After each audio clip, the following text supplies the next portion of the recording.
सोचो, तुम हाथों में तलवार लिए जंग के मैदान में खड़े हो और तुम्हें पता चलता है तुम्हारा अपोनेंट है Vlad the third, AKA Dracula, Wallachia का राजा। तुम्हारे पास बहुत कम समय होगा सोचने के लिए इससे पहले कि तुम्हारी बॉडी ठंडी पड़ जाए और फाइट ओवर। स्वागत है पुराने समय में जहाँ पे लोग खाली पागल नहीं थे, वो पूरी तरीके से संकी थे। पिछले हफ्ते मैंने ऐसे ही कुछ राजाओं के बारे में पढ़ा जिन्होंने सारी हदें पार कर दी थी। हम इन सब राजाओं को एक स्केल में नापेंगे कि ये कितने ब्रूटल थे अपने समय में।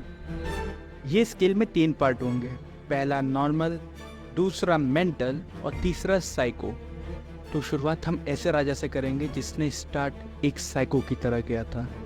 उसने अपने सारे भाइयों को मरवा दिया था, यहाँ तक कि अगर उसे अपने तख्त के लिए कोई भी खतरा लगता था तो वो उसे भी मरवा देता था। और आगे चल के उसने बुद्धिज़्म अपनाया और पीस फैलाया। अशोक द ग्रेट, ये अपने शुरुआती समय में बहुत ब्रूटल थे। इन्होंने अनगिनत लड़ाइयाँ लड़ी और जीती भी। आज जो हम भारत देख रहे हैं उसकी वजह भी हम इन्हें कह सकते हैं, और वो आप ये मैप देख के ही समझ सकते हैं। ये दोनों बहुत सिमिलर हैं। इनकी जंगें बहुत ज़्यादा ब्रूटल होती थी, जिसका अंदाज़ा इनकी सिर्फ एक जंग से लगा सकते हैं जिसने इनकी खुद की ज़िंदगी बदल के रख दी, द बैटल ऑफ कलंगा। इस अकेली लड़ाई में 2,50,000 लोग मारे गए थे। ये सोच सकते हैं कि कितना ज़्यादा बड़ा नंबर है। और ये लड़ाई हुई थी 261 BC में। इतने पुराने समय में इतने लोग मारे गए थे सिर्फ ये एक लौती जंग में। और इस जंग ने अशोक को पूरी तरीके से बदल के रख दिया।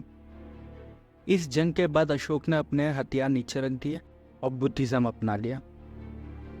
इनकी शुरुआती समय की ब्रूटैलिटी और उसके बाद पूरी तरीके से बदल जाने को देखते हुए मेरे हिसाब से वो स्केल में नॉर्मल और मेंटल के बीच में आते हैं। जब हमने अशोक को इस लिस्ट में शामिल किया तो हम ऑडियंस के फेवरेट औरंगजेब को पीछे कैसे छोड़ सकते हैं, जो कि मशहूर है टेम्पल्स डिस्ट्रॉय करने के लिए, हिंदुओं से सेफ्टी के नाम पे टैक्स लेने के लिए। यहाँ तक कि इन्होंने भी अपने भाई को मारा था और अपने पिता को महल में कैद करके रखा था सिंहासन पाने के लिए। इनके काफ़ी सारे दुश्मन थे, लेकिन सबसे बड़े दुश्मन थे इनके मराठास और पंजाबीज। अगर कभी भी इनका कोई दुश्मन इनके पकड़ में आता था तो उसे मारने से पहले ये उसे बहुत बुरी तरीके से टॉर्चर करते थे। ऐसी ही एक कहानी है तेज बहादुर की, जिन्हें चूज किया गया था अगले गुरु बनने के लिए। वो अपने साथियों के साथ दिल्ली में घूम रहे थे और औरंगजेब ने उन्हें पकड़ लिया और उनके सामने 3 शर्तें रखी। पहली कि कोई चमत्कार करके दिखाओ, दूसरी या इस्लाम अपना लो या तो मर जाओ। तेज बहादुर कोई चमत्कार नहीं दिखा पाए और उन्होंने इस्लाम अपनाने से मना कर दिया। तो औरंगजेब ने उन्हें उनके साथियों के साथ मार देने का आदेश जारी कर दिया। उनके एक साथी को पट्टियों में पूरी तरीके से बांध करके आग के अंदर जला दिया गया और तेज बहादुर को जंजीरों के अंदर बांध करके उनका सर कटवा दिया। बहुत ब्रूटल था ना। और औरंगजेब ने अपनी ज़िंदगी में कभी भी हथियार नहीं डाले, जिसके वजह से औरंगजेब पागल के पोजीशन डिज़र्व करता है। दुनिया में काफ़ी सारे बुरे राजा हुए हैं, लेकिन एक ही राजा के नाम के आगे टेरेबल लगाया जाता है, इवान द टेरेबल, जो कि मेक्सिको और रशिया का राजा था। उसने अपने समय में रशिया को 2 हिस्सों में बांट दिया था, एक था स्पेर और दूसरा था नवगोरोड। उसने नवगोरोड के लोगों को बहुत ज़्यादा टॉर्चर किया था। उसने अपनी सेना को इतनी ताकत दी थी कि वो विद्रोह होने की शक पे भी किसी को भी मार सकती थी। वो इतना बड़ा पागल था कि उसने एक बार अपनी साथी की शादी एक घोड़े से करवा दी, उसे शर्मिंदगी का एहसास करवाने के लिए, क्योंकि इवान को अपने उस साथी का आइडिया पसंद नहीं आया था। ये इतनी बड़ी पागलपन वाली बात है। सोचो, किसी दिन तुम अपने बॉस को कोई आइडिया बताते हो और उससे वो आइडिया पसंद नहीं आता और वो तुम्हें शर्मिंदा करने के लिए तुम्हारी शादी किसी घोड़े या किसी कुत्ते से करा दे।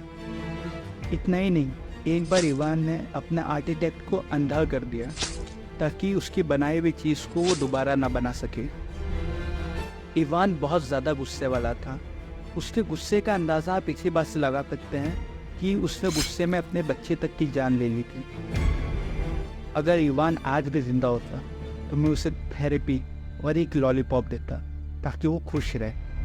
कि इवान को हम पूरी तरीके से साइको कह सकते हैं, लेकिन ये हमारी लिस्ट के टॉप पे नहीं है। इसकी वजह से ही इवान हमारे स्केल में साइको और पागल के बीच में आता है। अगला राजा ओटोमन एम्पायर के लिए एक बुरा सपना बन गया था, व्लाद द थर्ड AKA ड्रैक्युला। ये एक ऐसा राजा था जिसका नाम ही काफ़ी था अपने दुश्मनों के अंदर डर बिठाने के लिए। ड्रैक्युला का जो फिक्शनल कैरेक्टर है वो तक इस बंदे के ऊपर बना है। सोचो कि तुम लोग जंग के लिए जा रहे हो और तुम्हारे सामने लाशों से बना हुआ जंगल आ जाए जिसमें लाशों को डंडे के सहारे खड़ा रखा हो और उनमें से कुछ लोग जिंदा भी हों। इसका मतलब है तुम्हारा ओपोनेंट है व्लाद द थर्ड। वो मशहूर था अपने दुश्मनों को बहुत बुरी मौत देने के लिए। वो एक नुकीले डंडे को अपने दुश्मनों के पीछे डालता था जो कि उनके कंधे, गले या मुंह को चीरते हुए बाहर आते थे और उन डंडों को अपने राज की सरहद पे लगा देते थे। और इस तरीके की वजह से उनके दुश्मनों को 2 से 3 दिन लगते थे मरने में। यहाँ तक कि उस ज़माने अफवाह थी कि व्लाद अपने दुश्मनों को खून तक पीता है। अगर ये अफवाह भी है तो भी ये चीज़ हमें बताती है कि वो कितना क्रूर था कि ऐसी चीज़ पे भी लोग यकीन कर लेते थे। और हमारी स्केल के हिसाब से इवान टॉप पे आता है। और अगर आप इस वीडियो को लास्ट तक देख रहे हैं तो लाइक और सब्सक्राइब करना बिल्कुल मत भूलिएगा।